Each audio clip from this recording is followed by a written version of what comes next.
ಗ್ರಾಮದಲ್ಲಿ ರಣ ಬಿಸಿಲಿಗೆ ಬರಿದಾಗ್ತಾ ಇದೆ ಜಲಾಶಯ. ಕ್ರಿಕೆಟ್ ಮೈದಾನವಾದ ಮುದ್ಲಾಪುರ ಹಿರೇಹಳ್ಳ ಡ್ಯಾಂ 1.67 ಟಿಎಂಸಿ ನೀರು ಸಂಗ್ರಹ ಸಾಮರ್ಥ್ಯದ ಜಲಾಶಯ ಖಾಲಿಯಾಗಿದೆ.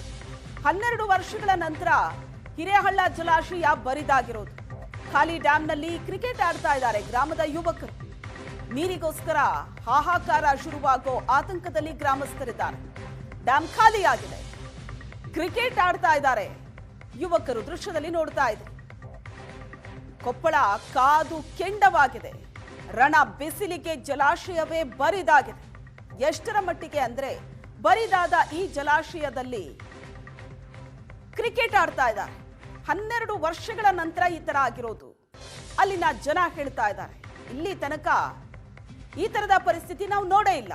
ಏಪ್ರಿಲ್ ತಿಂಗಳಲ್ಲೇ ಹೀಗಾದ್ರೆ ಇನ್ನು ಮೇ ಮುಗಿಯೋಷ್ಟೊತ್ತಿಗೆ ಪರಿಸ್ಥಿತಿ ಹೇಗಾಗತ್ತೋ ಅಂತ. ರಣಭೀಕರ ಬಿಸಿಲಿಗೆ ರಾಜ್ಯದ ಹಲವೆಡೆ ಜಲಮೂಲಗಳು ಬತ್ತಿ ಹೋಗ್ತಾ ಇದ್ದಾವೆ. ಹೀಗಾಗಿ ಕೊಪ್ಪಳ ಜಿಲ್ಲೆಯ ಕೊಪ್ಪಳ ತಾಲೂಕಿನ ಮುದ್ಲಾಪುರ ಬಳಿ ಇರತಕ್ಕಂಥ ಹಿರೇಹಳ್ಳ ಜಲಾಶಯ ಕೂಡ ಈಗಾಗಲೇ ಬರಿದಾಗಿರ್ತಕ್ಕಂಥದ್ದು. ಈ ಹಿನ್ನೆಲೆಯಲ್ಲಿ ಬರಿದಾದ ಜಲಾಶಯವನ್ನು ಇದೀಗ ಈ ಗ್ರಾಮದ ಕೆಲವೊಂದಿಷ್ಟು ಯುವಕರು ಜೊತೆಗೆ ಮಕ್ಕಳು ಈ ಒಂದು ಜಲಾಶಯವನ್ನು ಆಟದ ಮೈದಾನವನ್ನಾಗಿ ಮಾಡಿಕೊಂಡಿರ್ತಕ್ಕಂಥದ್ದು. ಏನು ಹಿರೇಹಳ್ಳ ಜಲಾಶಯ ಇದೆ, ಒಟ್ಟು 1.67 ಟಿಎಂಸಿ ಸಂಗ್ರಹ ಸಾಮರ್ಥ್ಯದ ಜಲಾಶಯ ಈಗಾಗಲೇ ಬಹುತೇಕವಾಗಿ ಬರಿದಾಗಿರ್ತಕ್ಕಂಥದ್ದು. ಈ ಹಿನ್ನೆಲೆಯಲ್ಲಿ ಈ ಜಲಾಶಯವನ್ನು ಇದೀಗ ಗ್ರಾಮದ ಯುವಕರು ಆಟದ ಮೈದಾನವನ್ನಾಗಿ ಮಾಡಿಕೊಂಡಿರ್ತಕ್ಕಂಥದ್ದು. ಹೀಗೆ ಕಳೆದ 15-20 ದಿನಗಳಿಂದಲೂ ಕೂಡ ಈ ಒಂದು ಜಲಾಶಯದಲ್ಲಿ ಗ್ರಾಮಸ್ಥರು ಒಂದಿಷ್ಟು ಯುವಕರು ಈ ಒಂದು ಆಟದ ಮೈದಾನವನ್ನಾಗಿ ಮಾಡಿಕೊಂಡು ಈಗ ಕ್ರಿಕೆಟನ್ನು ಆಟ ಆಡ್ತಾ ಇದ್ದಾರೆ. 15-20% ಮಾತ್ರ ನೀರು ಇರತಕ್ಕಂಥದ್ದು. ಜಲಾಶಯ 1.67 ಟಿಎಂಸಿ ಸಂಗ್ರಹ ಸಾಮರ್ಥ್ಯ ಇದೆ. ಸದ್ಯ ಜಲಾಶಯದಲ್ಲಿ ಕೇವಲ 15-20 ಟಿಎಂಸಿ ಅಷ್ಟು ಮಾತ್ರ, ಅದೇ 20% ಅಷ್ಟು ಮಾತ್ರ ನೀರು ಇರತಕ್ಕಂಥದ್ದು. ಇದರಿಂದಾಗಿ ಸಹಜವಾಗಿಯೇ ಕುಡಿಯೋ ನೀರಿಗೆ ಸೇರಿದಂತೆ ರೈತರ ಜಮೀನುಗಳು ಕೂಡ ನೀರು ಹರಿಸೋದು ಕೂಡ ಕಷ್ಟವಾಗಿದೆ. ಮಕ್ಕಳು ಇಲ್ಲೇ ಒಂದು ಯುವಕರು ಕ್ರಿಕೆಟನ್ನು ಆಡ್ತಾ ಇದ್ದಾರೆ. ಈ ನೆಲದಲ್ಲಿ ಕಳೆದ 1 ತಿಂಗಳಿಂದ ಅಷ್ಟೇ ಈ ಒಂದು ನೆಲದಲ್ಲಿ ನೀರು ನಿಂತ್ಕೊಂಡಿತ್ತು. ಆದರೆ ಇದೀಗ ನೀರಿಲ್ಲ. ಹೀಗಾಗಿ ಸಂಪೂರ್ಣವಾಗಿ ಭೂಮಿ ಬಿರುಕು ಬಿಟ್ಟಿರ್ತಕ್ಕಂಥದ್ದು ನಾವೀಗ ದೃಶ್ಯದಲ್ಲಿ ಕಾಣ್ಬೋದಾಗಿದೆ.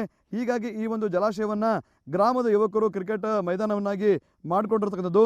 ಬೆಳಗ್ಗೆ ಮತ್ತು ಸಂಜೆ ಹೊತ್ತಿನಲ್ಲಿ ಈ ಒಂದು ಜಲಾಶಯದಲ್ಲಿ ಕ್ರಿಕೆಟನ್ನು ಆಡುವಂಥ ಒಂದು ಕೆಲಸವನ್ನು ಗ್ರಾಮದ ಯುವಕರು ಮಾಡ್ತಾ ಇದ್ದಾರೆ. ಬಿಸಿಲಿನ ತಾಪಮಾನಕ್ಕೆ ದಿನದಿಂದ ದಿನಕ್ಕೆ ನೀರಿನ ಪ್ರಮಾಣವೂ ಕೂಡ ಕಡಿಮೆ ಆಗ್ತಾ ಇದೆ. ಹೀಗಾಗಿ ಜಲಾಶಯ ಬಹುತೇಕವಾಗಿ ನಮಗೆ ಬರಿದಾಗಿ ಕಾಣ್ತಕ್ಕಂಥ ದೃಶ್ಯ ಎಡಭಾಗದಲ್ಲಿ ನಿಮ್ಗೆ ತೋರಿಸ್ತೀನಿ. ಜಲಾಶಯ ಸದ್ಯ ಏನಿದೆ, ಈ ಒಂದು ಜಲಾಶಯದಲ್ಲಿ ಕಳೆದ 1 ತಿಂಗಳಿಂದಷ್ಟೇ ನೀರಿತ್ತು. ಆದರೆ ಬಿಸಿಲಿನ ಪ್ರಮಾಣ ಏರಿಕೆಯಿಂದಾಗಿ ಇದೀಗ ಜಲಾಶಯ ಸಂಪೂರ್ಣವಾಗಿ ಬರಿದಾಗಲಿಕ್ಕೆ ಆರಂಭ ಮಾಡತಕ್ಕಂಥದ್ದು.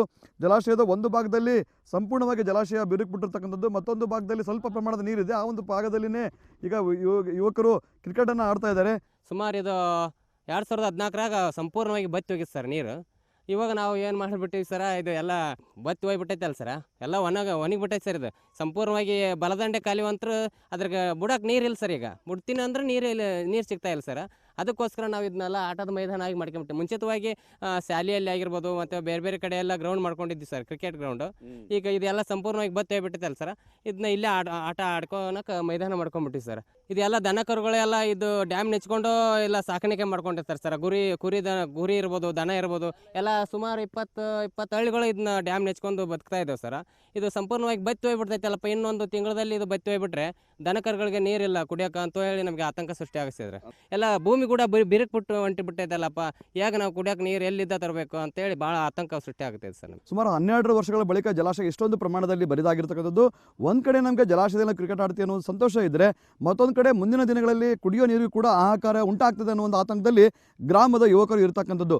ಒಟ್ಟಿನಲ್ಲಿ ಹಿರೇಹಳ್ಳ ಜಲಾಶಯ ಇದೀಗ ಸಂಪೂರ್ಣ ಬರಿದಾಗುವ ಮೂಲಕ ಗ್ರಾಮದ ಯುವಕರಿಗೆ ಕ್ರಿಕೆಟ್ ಮೈದಾನವಾಗಿ ಪರಿವರ್ತನೆ ಆಗಿದೆ ಅಂತ ಹೇಳ್ಬೋದು. ಕೊಪ್ಪಳದಿಂದ ಕ್ಯಾಮ್ರಾಮನ್ ಸಮೀರ್ ಜೊತೆ ದೊಡ್ಡೇಶ್ ಎಲಿಗಾರೇಷನ್ ಸುವರ್ಣ ನ್ಯೂಸ್.